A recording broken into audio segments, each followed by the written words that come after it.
बहुत सारे लोग कहते हैं कि महाराज जी, हम अक्सर अपने मृत परिजनों को सपने में देखते हैं, इसका क्या मतलब है, या फिर इससे कोई समस्या तो नहीं। हिंदू शास्त्र ये स्पष्ट कहते हैं कि मनुष्य का जीवन केवल जागृत अवस्था तक सीमित नहीं है, स्वप्न की अवस्था भी आत्मा की एक सक्रिय स्थिति मानी गई है।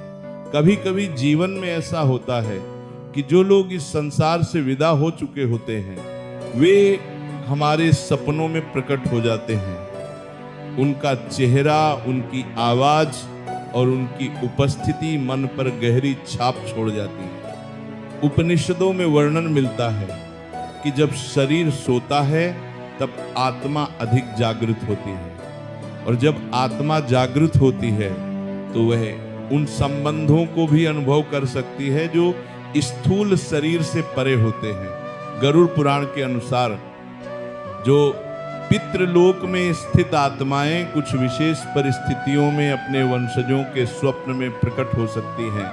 इसके पीछे शास्त्र 3 प्रमुख कारण बताते हैं। यदि सपने में आए परिजन शांत हो, मौन हो या स्नेह भाव से दिखाई दे तो इसे पितृकृपा और आशीर्वाद का संकेत माना गया है।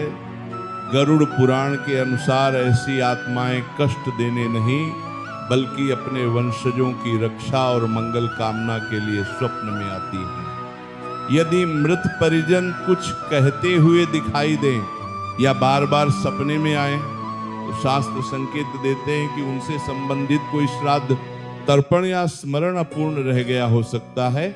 इसी कारण पितृपक्ष और श्राद्ध को हिंदू धर्म में अत्यंत आवश्यक माना गया है।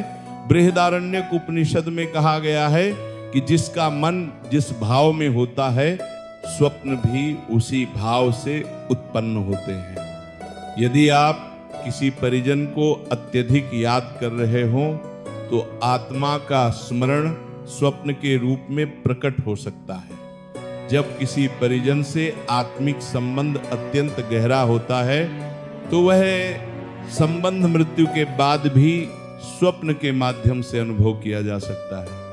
मृत परिजनों का सपने में दिखना हमेशा अशुभ नहीं होता। अक्सर यह पितृ स्मरण, आशीर्वाद या आत्मिक संकेत होता है।